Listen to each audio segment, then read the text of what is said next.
آج جہاں باقی عبادتوں میں سستی ہو رہی ہے، دعاؤں میں بھی لوگ پیچھے چلے جا رہے ہیں، مانگتے ہی نہیں ہے، اور مانگتے ہیں تو پتہ نہیں کس اسٹائل سے مانگتے ہیں، توجہ نہیں ہوتی۔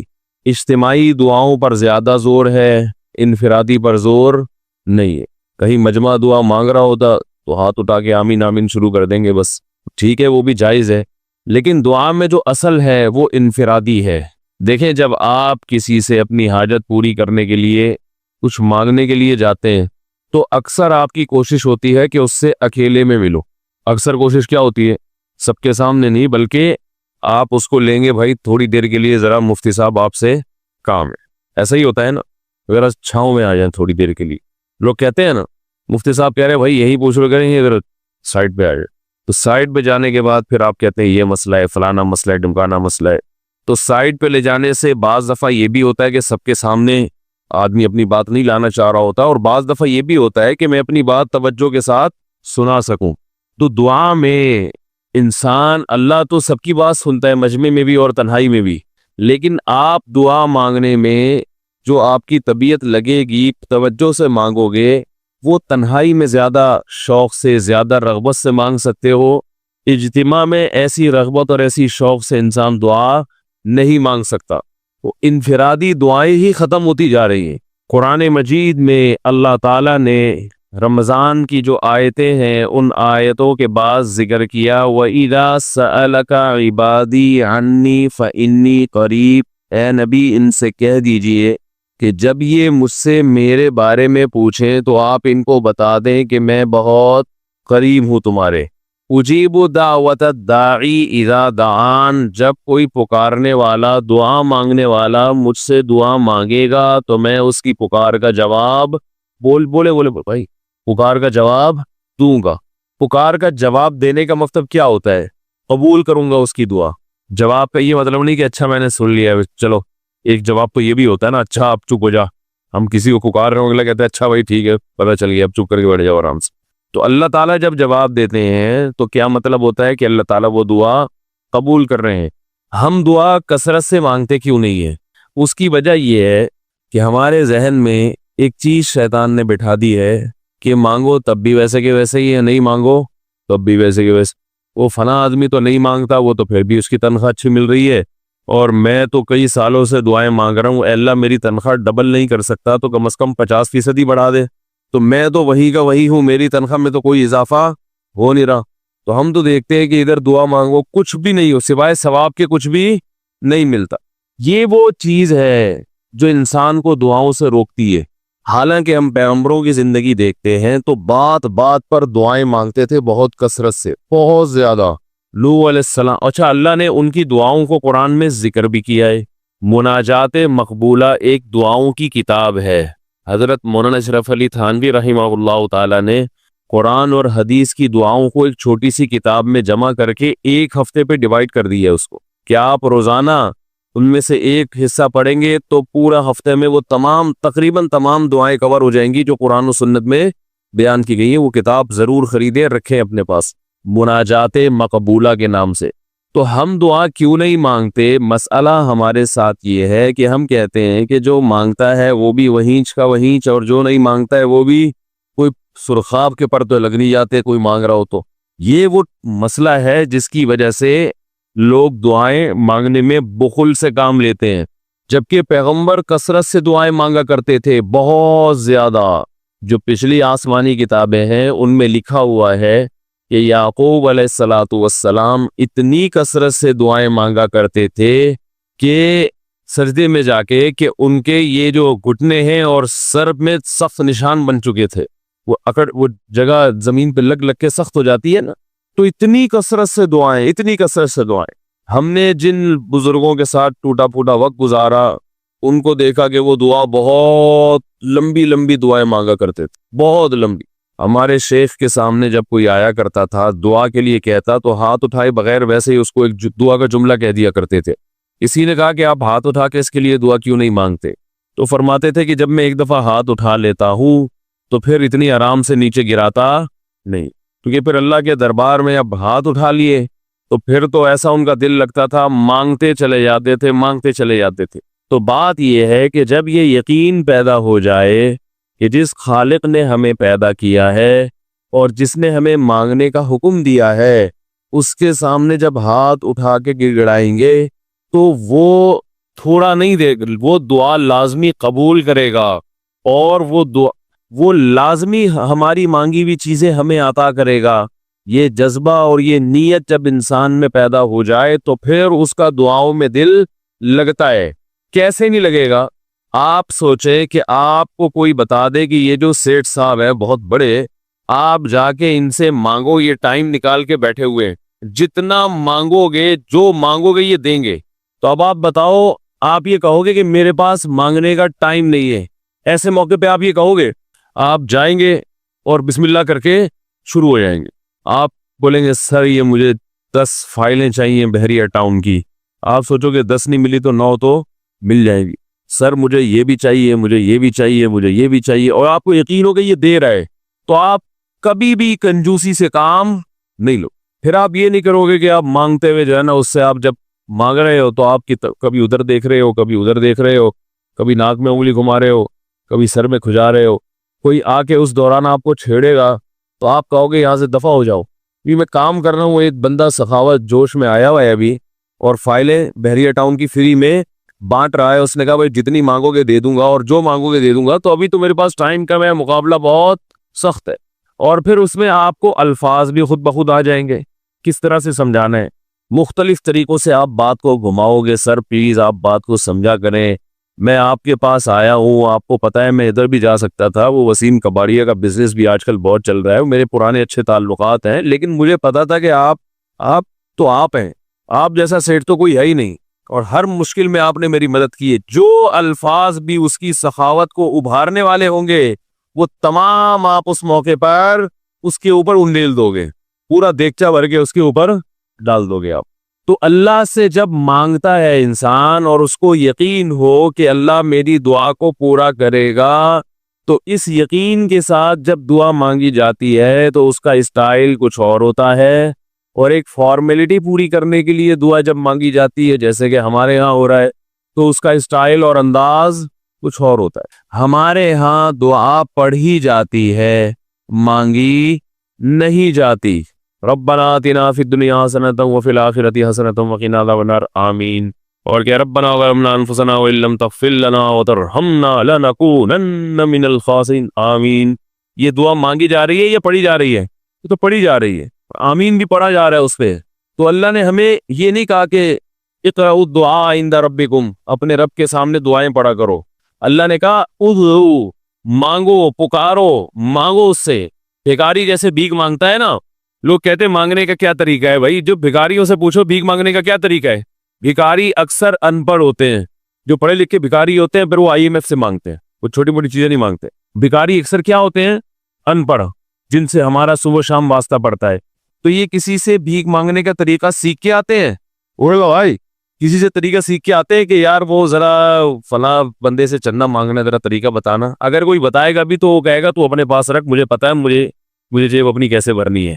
اس موقع پہ جو اس کی حالت دیکھ کے نا، وہ اپنا منہ بھی ٹیڑھا بیڑھا کرے گا، کپڑے بھی پھٹے پرانے، اور بہت گھمائے گا بات کو، ایسے منہ بنائے گا جیسے دنیا میں اس سے زیادہ غریب اور محتاج کوئی ہے ہی نہیں۔ سحری پانی سے کیے میں نے، گھر میں بچے بھوک سے بلک رہے ہیں، ایسی کہانیاں سنائے گا، ایسی کہانیاں سنائے گا۔ تو یہی حال انسان کا ہے جب اسے پتا ہو کہ میرا رب جو مانگوں گا وہ دے گا مجھے، تو پھر اس کے بھیک مانگنے کا انداز اور جو دعا مانگنے کا اسٹائل ہے وہ خود بخود فطرت اسے سکھا دیتی ہے، خود بخود اس کے اندر الفاظ آنا شروع ہو جاتے ہیں کہ ایسے مانگنا چاہیے۔ لیکن پرابلم یہ ہے، مسئلہ یہ ہے کہ دل میں یہ بات بیٹھ چکی ہے کہ قبول نہیں ہو رہی۔ عجیب حدیث ہے، رسول اللہ صلی اللہ علیہ وسلم نے ارشاد فرمایا کہ اللہ بندے کی دعا قبول کرتے رہتے ہیں، وہ مانگتا رہتا ہے قبول ہوتی رہتی ہے، وہ مانگتا رہتا ہے قبول ہوتی رہتی ہے، یہاں تک کہ ایک وقت ایسا آتا ہے کہ بندہ یہ کہتا ہے کہ میں مانگ رہا ہوں قبول تو ہو نہیں رہی، تو جب یہ کہتا ہے تو اس وقت قبول کرنا بند کر دیتے ہیں اللہ تعالیٰ۔ اللہ کہتے ہیں کہ اگر تو یہ سمجھ رہا ہے کہ قبول نہیں ہو رہی تو اب نہیں ہوگی۔ اب عجیب بات ہے یا نہیں یہ حدیث؟ بھائی وہ بندہ کئی سال سے دعائیں مانگ رہا تھا اور پھر آخر میں آ کے کہتا ہے کہ قبول تو ہو نہیں رہی، تو ظاہر ہے کچھ نہیں ہو رہی ہوگی تبھی تو کہہ رہے ہیں نا. اس کو ایسا لگ رہا ہوگا کہ قبول نہیں ہو رہی. بھائی اس کو یہ لگ رہا ہوگا کہ نہیں، جو چیزیں مانگ رہا ہوں وہ تو مل نہیں رہی، تو تبھی تو وہ کہتا ہے کہ قبول نہیں ہو رہی. تو سوال پیدا ہوتا ہے پھر اللہ قبول کرنا بند کیوں کر دیتے ہیں؟ اللہ تعالیٰ جب دعائیں قبول کرتے ہیں تو اس کا انداز وہ نہیں ہوتا جیسے ایک عام انسان جب کسی کو بھیک دیتا ہے. ایک عام فقیر جب آپ کے پاس آئے گا، آپ سے بھیک مانگے گا، 100 روپے دے دو، 20 روپے دے دو، آپ اٹھا کے 100 نہیں تو 20، 10-20 تو پکڑا دیتے ہیں اس کو، تو وہ یہ سمجھتا ہے کہ میری دعا کیا ہو گئی؟ قبول. لیکن اللہ تعالیٰ اس طرح دعا نہیں قبول کرتے. اگر اللہ اس طرح سے دعائیں قبول کرنا شروع کر دیں تو پھر یہ معاملہ غیب کا نہیں رہے گا. ادھر آپ نے دعا مانگی، اے اللہ میرے کاروبار کو بڑھا دے، لیلۃ القدر میں رو کے دعا مانگی، اور صبح صادق کے وقت آپ کا فون آیا کہ آپ کا کنٹینر کسٹم والوں کے شر سے محفوظ ہو گیا ہے، سمجھ میں پاس ہو گیا وہ، اور آپ کی چیز ڈبل قیمت پہ بک گئی ہے. پھر آپ نے دعا مانگی، اے اللہ تیری رحمت اس وقت جوش میں آئی ہوئی ہے، تو ایسا کر میرا بچہ بھی پاس ہو جائے، اس کے نمبر اچھے آ جائیں. ادھر فون آیا کہ آپ کا بچہ پہلی پوزیشن سے کامیاب ہو گیا. پھر آپ نے کہا آج اللہ کی رحمت بہت جوش میں آئی ہوئی ہے، اے اللہ میری بیوی بھی ٹھیک ہو جائے. تو بیگم صاحبہ کا فوراً فون آ گیا کہ میں ٹھیک ہو گئی ہوں. اے بھائی میں ٹھیک ہو گئے. اے اللہ ساس صاحبہ بہت دنوں سے آگے بیٹھی ہوئی ہیں، جانے کا نام نہیں لے رہی، فون آ گیا کہ میں چلی گئی ہوں. اس طرح سے اگر دعائیں قبول ہونا شروع ہو جائیں تو میرے بھائی پھر یہ سارے کافر، یہ سارے لبرل لوگ جو اللہ کو مانتے ہی نہیں ہیں، یہ دنیا کا ہر کام چھوڑ کے مصلی بچھا لیں گے اور دعاؤں کو فوکس کرنا شروع کر دیں گے. دعا قبول ہوتی ہے مگر اس شخص کی جو اللہ پر غیب پر ایمان رکھتا ہے، جسے دعا قبول ہوتی ہوئی نظر نہیں آتی مگر وہ یقین کرتا ہے کہ دعا قبول ہو رہی ہے. صرف اس شخص کی دعا قبول ہوتی ہے، اس کے علاوہ کسی کی قبول نہیں ہوتی. بہت مشکل ہے بھائی سمجھانا.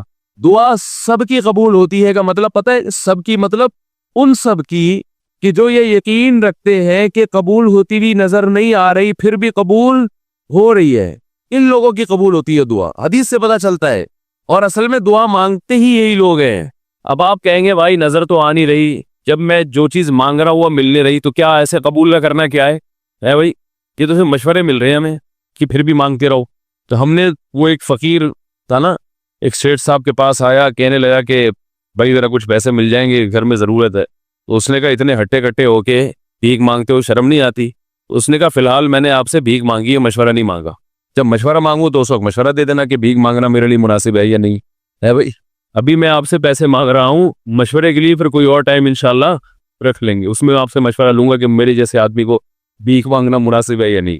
تو آپ کے ذہن میں بھی یہ خیال آ رہا ہوگا کہ ہم اللہ سے دعا مانگتے ہیں اور اللہ کی طرف سے جو چیز جو ہم مانگ رہے ہیں وہ تو مل نہیں رہی، بلکہ اللہ کی طرف سے مشورے مل رہے ہیں کہ مانگتے آؤ قبول ہو رہی ہے، تو ہوتی بھی تو نظر نہیں آ رہی. کیا خیال ہے بھائی؟ قبول ہوتی بھی نظر تو نہیں آ رہی. تو یاد رکھے دعا تو لازمی قبول ہوتی ہے. اگر آپ کو قبول ہوتی بھی نظر نہیں، دعا قبول ہونے کے انداز مختلف ہیں. اللہ تعالیٰ کے جس طرح سے قبول کرتے ہیں نا، وہ عام لوگوں کی طرح نہیں آپ کو چیزیں پکڑا دیتے، یہ تو غیب سے معاملہ ختم ہو جائے گا. اللہ کی حکمت کا تقاضا یہ ہے کہ اس طرح سے قبول کرو کہ قبول ہو مگر اس کو پتہ نہ چلے، کیونکہ وہ اللہ کا دربار ہے، اس کی کچھ قیمت ہے کہ وہ ہر ایک کو مانگنے کی توفیق نہیں دیتا. بھائی آپ نے کبھی دیکھا کہ کوئی سیٹ ایسی دکان کھول کے بیٹھ جائے کہ آؤ جو مانگو میں دوں گا؟ ایسے تو کیا ہوگا کہ پورا نظام خراب ہو جائے گا نا. پھر آپ 10 فائلیں تھوڑی مانگیں گے، پھر تو آپ کہیں گے پورا بحری اٹاؤن میرے حوالے کر دو، پھر تو آپ یہ کریں گے نا. یہ تو میں نے ایک مثال دی تھی. عملاً ایسا نہیں ہوتا. عملاً وہی آگے بیٹھے گا اور وہی آپ کو پیشکش کرے گا کہ اس کے کچھ اصول اور ضابطے ہوں گے، ان قواعد پہ آپ پورے اترتے ہوگے تو آپ کو وہ گھسنے دے گا. اللہ کے بھی کچھ اصول اور ضابطے ہیں، ساری دعائیں قبول کرے گا، جو مانگو گے صرف اتنا نہیں بلکہ بڑھا کے دے گا. لیکن اصول یہ ہے کہ اللہ کہتے ہیں کہ جب میں دوں گا تو نظر نہیں آئے گا، مگر یقین رکھنا کہ کیا کر رہا ہوں، میں دے رہا ہوں، پھر دیتا رہوں گا میں. پھر بات وہیں آگے کھڑی ہو جاتی ہے کہ ایسے دینے کا کیا فائدہ کہ ہماری سمجھ میں نہیں آ رہا کہ پتہ نہیں کیسے دے رہا ہے اللہ تعالیٰ. تو یاد رکھیں اللہ تعالیٰ کے دینے کا انداز تھوڑا مختلف ہے. وہ کیا ہے؟ بعض مرتبہ جو چیز مانگ رہے ہوتے ہیں اللہ وہی چیز آپ کو دے دیتا ہے. اور ایسا بھی ہوتا ہے, ہمیشہ ایسا تو نہیں ہوا ہوگا کہ جو چیز مانگی اور نہیں ملی ہو. کئی بار ایسا ہوا ہے کہ جو مانگا وہ اللہ نے دے دیا, فوراً مسئلہ حل ہو گیا.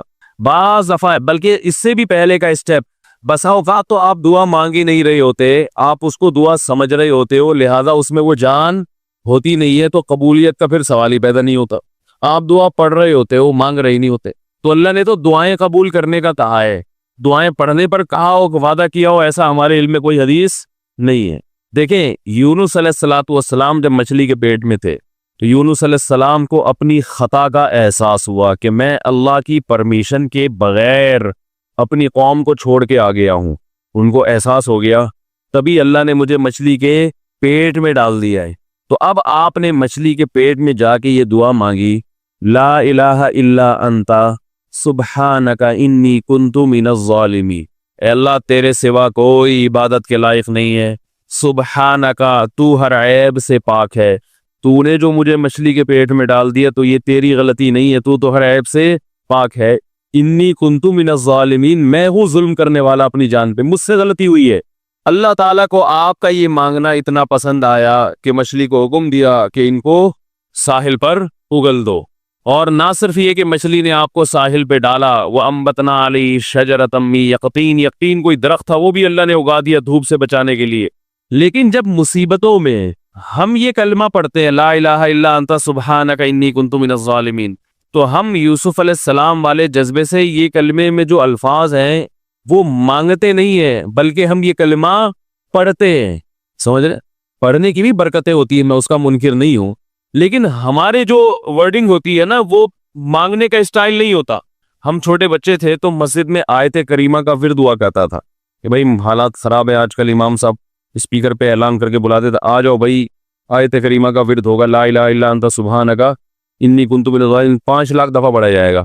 تو ہم مسجد میں آتے, وہ مسجد میں دانے رکھ, ہم تو آتے تھے, اس کے بعد جلیبیاں بھی ملتی تھی, بڑی گرم گرم ٹائٹ جلیبیاں ہوتی تھی. اب تک وہ مزہ نہیں آیا جلیبی, تو وہ جلیبیاں بھی ہوتی تھی, اوپر دانے رکھے ہوئے ہوتے تھے, وہ 5 لاکھ دانے ہوتے تھے, ختم کرنے ہوتے تھے. تو پھر ہم کیا کریں, لا الہ الا انت سبحانک انی کنت من الظالمین, لا الہ الا انت سبحانک. اس میں فراڈ نہیں کرتے تھے, پڑھتے پورا تھا الحمدللہ. بعض لوگ تو کیا کرتے تھے, ایک مٹھی لی لا الہ الا انت سبحانک انی کنت من الظالمین نے پھونک مارا اور سائڈ پہ رکھ دیا. وہ یہ ڈرامے بھی ہوتے تھے, لیکن ہم پورا ہی پڑھتے تھے. لیکن اس میں مانگنے کا انداز تو نہیں ہوتا تھا, لا الہ الا انت سبحانک انی. پھر اس میں بچے تھے, شرارت بھی شروع ہو جاتی تھی, دیکھنے کوئی ادھر دیکھ رہا ہے تو ایک دانہ اٹھایا, لا الہ الا انت سبحانک انی کنت من الظالمین, یوں کر کے اس کی ناک پہ مارا ہے. کوئی ادھر دیکھ رہا ہے تو اس کی جیب میں ڈال دیا. تو یہ دعا مانگی جا رہی ہے, یہ تو پڑھی جا رہی ہے, ایک فارمیلٹی ہے کہ 5 لاکھ پورے کرنے ہیں, اس کے بعد جلیبی کھانا ہے اور نکلنا ہے. تو آج بھی ایسا ہی ہو رہا ہے, امام صاحب دعا مانگتے ہیں, لوگ کہتے ہیں یار چلو جب نماز پڑھ لی, 4 رکعتیں پڑھ لی, سلام بھی پھیر لیا, تو اس میں کیا جا رہا ہے, یہ بھی پورا ہی کر لو. ایسا ہی ہوتا ہے نا, یہ بھی پورا ہی کر لو, آمین آمین کہہ لیں گے. امام صاحب ڈرائیور ہیں, ہم پیچھے مقتدی ہیں, تو جہاں اتاریں گے وہی اتریں گے ہم لوگ, پہلے تو نہیں اتر سکتے. تو یہ لوگوں کے ذہن میں تصور ہے. نبی صلی اللہ علیہ وسلم نے فرمایا, اللہ ظاہر قلب کے ساتھ دعا کی طرف توجہ نہیں دیتے. ظاہر قلب کا مطلب آپ کا دل حاضر نہیں ہو, کچھ اور سوچ رہے ہو, اور ادھر سے آپ نے ویسے ہی ایک فارمیلٹی پوری کرنے کے لیے. اللہ کہتے ہیں کہ جب تو مانگنے میں مخلص نہیں ہے تو میں تجھے کیوں دوں. تو مانگنے میں ہی مخلص نہیں ہے. تو بعض دفعہ بلکہ اکثر ایسا ہوتا ہے کہ ہماری دعا میں جان ہی نہیں ہوتی. آدم علیہ السلام کو جب جنت سے نکالا گیا تو پریشان تھے, بے چین تھے, مضطرب سے, میں کیا کروں کہ اللہ مجھ سے خوش ہو جائے. اس بے چینی میں الفاظ نہیں آ رہے سمجھ میں. فَتَلَقَّى آدَمُ مِن رَبِّهِ كَلِمَاتٍ, اللہ فرماتے ہیں اللہ نے آدم کے دل میں کلمات ڈال دیے ان کی بے چینی کو دیکھ کر کے اس طرح سے مجھے مانگو. جب انسان اخلاص کے ساتھ دعا مانگتا ہے تو الفاظ کا القاء کہاں سے ہوتا ہے, اللہ کی طرف سے وہ القاء ہونا شروع ہوتا ہے. اللہ کہتے ہیں اس طرح سے مانگ. حضرت حکیم اختر صاحب رحمہ اللہ تعالیٰ نے ایک واقعہ بیان کیا, فرمایا کہ ایک شخص نے حرم میں, انہوں نے دیکھا یا کسی اور بزرگ نے دیکھا کہ حرم میں ایک شخص اللہ سے دعا مانگ رہا ہے گناہوں کی معافی کے لیے, اور اللہ سے کہہ رہا ہے کہ اے اللہ اگر تو میرے گناہ معاف کر دے گا تو بھی خوش ہوگا, اور تیرے حبیب محمد صلی اللہ علیہ وسلم بھی خوش ہوں گے کہ ایک آدمی کی بخشش ہو رہی ہے, اور تیرا یہ بندہ بھی خوش ہو جائے گا. اور اگر معاف نہیں کرے گا تو بھی خوش نہیں ہوگا, کیونکہ اللہ کو جہنم میں ڈال کے خوشی تو ہوتی نہیں ہے بندوں کو. اور تیرے حبیب محمد صلی اللہ علیہ وسلم کو پتہ چلے گا وہ بھی خوش نہیں ہوں گے, اور میں بھی خوش نہیں ہوں گا. شیطان خوش ہوگا جو تیرا دشمن ہے. اب خود سوچ لے, تو اپنے دشمنوں کو خوش کرنا چاہتا ہے, یہ اتنے سارے ہے بھائی, اتنے سارے دوست ہیں تیرے, ان کو ناراض کر کے تو خوش کس کو کر رہا ہے؟ اپنے تو جو تیرا بھی دشمن ہے، میرا بھی دشمن، اور تیرے حبیب محمد صلی اللہ علیہ وسلم کا بھی دشمن ہے۔ تو دیکھو کیسے الفاظ ہیں اس کے، تو ایسا کہ بظاہر بخشش کے علاوہ کا آپشن چھوڑا ہی نہیں۔ کیا خیال ہے؟ حجاج ابن یوسف بڑا ظالم تھا، بڑا ظالم۔ موت کا جب وقت آیا تھے، یہ لوگ ایمان والے، چاہے ظالم تھے، بدعمل تھے، لیکن اللہ پر ایمان بہرحال رکھتے تھے، ان کو پتا تھا کہ میں غلط کر رہا ہوں۔ جب موت کا وقت آیا تو کہنے لگا کہ اے اللہ لوگ کہتے ہیں کہ تو مجھے نہیں بخشے گا، لوگ کہتے ہیں کہ میرے جیسے گناہگار کو تو نہیں بخش سکتا۔ بڑے عجیب الفاظ ہیں، اللہ کی رحمت کو جوش دلا رہا ہے کہ تو ایسا کر کے دکھا دے، یعنی کچھ ایسا کر کے دکھا دے کہ جو تیرے بارے میں لوگ گمان کر رہے ہیں وہ گمان کیا ہو جائے۔ یہ بالکل ایسے ہے جیسے کوئی بہت بڑا سیٹ ہو، آپ اس سے بہت زیادہ بڑا قرضہ مانگنے کے لیے جائیں جو کہ عام طور پر نہیں ملتا، لیکن آپ اس کو جوش دلا رہے ہو کہ لوگ کہتے ہیں کہ تو اتنا بڑا قرضہ نہیں دے سکتا، تو آج تو اپنی سخاوت دکھا دے کہ میں اتنا بڑا قرضہ بھی دے سکتا ہوں۔ تو مرتے ہوئے کیا کہنے لگا کہ اللہ یہ پبلک کہہ رہی ہے کہ تو مجھے نہیں بخش سکتا، یعنی یہ تیری رحمت کو چیلنج کر رہی ہے کہ اتنے بڑے گناہگار کو نہیں بخشے گا اللہ، تو آج کیا کر لے تو یہ دکھا دے اپنی رحمت سے کہ میں اتنے بڑے گناہگار کو بھی معاف کر سکتا ہوں۔ اب پتہ نہیں اللہ نے معاف کیا نہیں کیا، وہ تو اللہ کا معاملہ اور حجاج بن یوسف کا معاملہ، لیکن علماء کہتے ہیں اس نے الفاظ بڑے ڈینجرس کہے ہیں مرتے وقت۔ ڈینجرس کا مطلب یعنی دوسرے معنی میں ایسے ہے کہ اس نے اللہ کی عرش کو ہلا دیا ہوگا۔ اللہ کو مانگنا اتنا پسند ہے، پہلی بات تو یہ ذہن میں رکھے کہ اس سے بڑی کوئی عبادت نہیں ہے دعا سے، اور دعا سے مشکل کوئی عبادت نہیں ہے۔ نماز پڑھنا آسان ہے، زکوٰۃ دینا آسان ہے، روزہ رکھنا بھی آسان، سب سے مشکل کام کیا ہے؟ دعا مانگنا۔ اسی وجہ سے ہم نے جن لوگوں کو دیکھا کہ وہ واقعی دیندار ہے، اللہ والے ہیں، ہم نے صرف انہی کو دعائیں مانگتے ہوئے دیکھا ہے۔ عام لوگوں کو ہم نے دعاؤں کو اتنا فوکس کرتے ہوئے نہیں دیکھا، وہ دوسری چیزوں کو زیادہ فوکس کرتے ہیں، دعاؤں پہ زیادہ زور نہیں ہوتا ان کا۔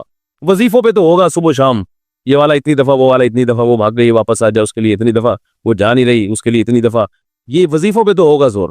ایسے ہوتا نا ہاتھ اٹھا کے اللہ سے گڑگڑا کے مانگا جائے، یہ چیزیں کم۔ میں جب حج پہ گیا تو اپنے شیخ مرشد کے ساتھ تھا، پہلے ہی ہم نے ان کو دیکھا تھا بہت زیادہ دعائیں مانگتے ہیں، وہ بہت زیادہ ان کا دعاؤں میں دل لگتا ہے، بہت دعائیں مانگتے ہیں۔ تو مجھے کسی نے بتایا کہ یہ جب بیت اللہ کو دیکھتے ہیں تو اتنی لمبی دعا مانگتے ہیں کھڑے کھڑے کہ تم ان کے ساتھ ٹھہر نہیں سکتے۔ میں نے کہا کیوں نہیں ٹھہر سکتے، ہم جوان ہیں، ان کی عمر زیادہ ہو گئی اور ان کو کچھ بیماریاں بھی ہیں، تو میں نے کہا ہو جائے مقابلہ پھر، ٹھیک ہے، دیکھتے ہیں کون زیادہ لمبا ٹھہر لیتا ہے۔ تو جب بیت اللہ پہنچے، ان کی نظر بیت اللہ پہ پڑی، ذرا قریب گئے۔ یہ جو کہتے ہیں نا بیت اللہ پہ نظر پڑتے ہی وہیں ٹھہر جاؤ شروع ہو جاؤ، ایسا نہیں ہے۔ بیت اللہ پہ اگر نظر پڑی ہے آپ کی تو کوئی بات نہیں، اور قریب چلے جائیں، کوئی دوسرا عمل کرنے سے پہلے دعا مانگیں۔ پہلی نظر کا مطلب یہ ہوتا ہے کہ جب نظر پڑی ہے تو اب طواف شروع کرنے سے پہلے یا کوئی دوسرا عمل کرنے سے پہلے آپ جا کے دعا مانگیں، تو وہ دور سے نہیں بلکہ جتنا قریب جا کے مانگیں اتنا زیادہ اچھا۔ لوگ کیا کرتے ہیں، یوں منہ نیچے کر کے جا رہے ہوتے ہیں کہ پہلی نظر پڑ گئی تو پھر دعا کا موقع نکل جائے گا، تو یوں وہ ٹکرا بھی جاتے ہیں۔ کچھ نہیں ہوتا، نظر پڑ جائے تو اور تھوڑا قریب جا کے دعا مانگ۔ تو ان کو ہم نے دیکھا کہ انہوں نے دعا مانگنا شروع کی، میں بھی کھڑا ہو گیا ساتھ میں، ہم نے کہا چلو ہم بھی مانگتے ہیں۔ تو وہ اتنی دیر تک حالانکہ کمر میں بھی تکلیف، بیماریاں بھی ہے، شوگر بھی ہے، تو بالآخر میں نے ہتھیار ڈال، میں نے کہا میں اتنی دیر کھڑا نہیں ہو سکتا۔ اور میں پھر اب بیٹھتے ہوئے شرم بھی آ رہی تھی کہ وہ بولے کہ میری عمر زیادہ ہے اور یہ دیکھو ابھی شادیاں تو کرتا رہتا ہے، تو یہ کیا شادیاں کرے گا جو کھڑا نہیں ہو سکتا اتنی دیر۔ تو وہ اتنی دیر ہو گئی تو میں بیٹھ گیا وہاں ہی۔ کئی ایسے ہمارے اکابر گزرے ہیں، بزرگ گزرے ہیں، 1 گھنٹہ 2 گھنٹہ 3 گھنٹہ مرکز میں، تبلیغی مرکز میں کسی نے بتایا کہ ایک بزرگ کو میں نے دیکھا صبح اشراق کے وقت دعا مانگنا شروع کی ہے اور ظہر کی نماز میں اٹھے۔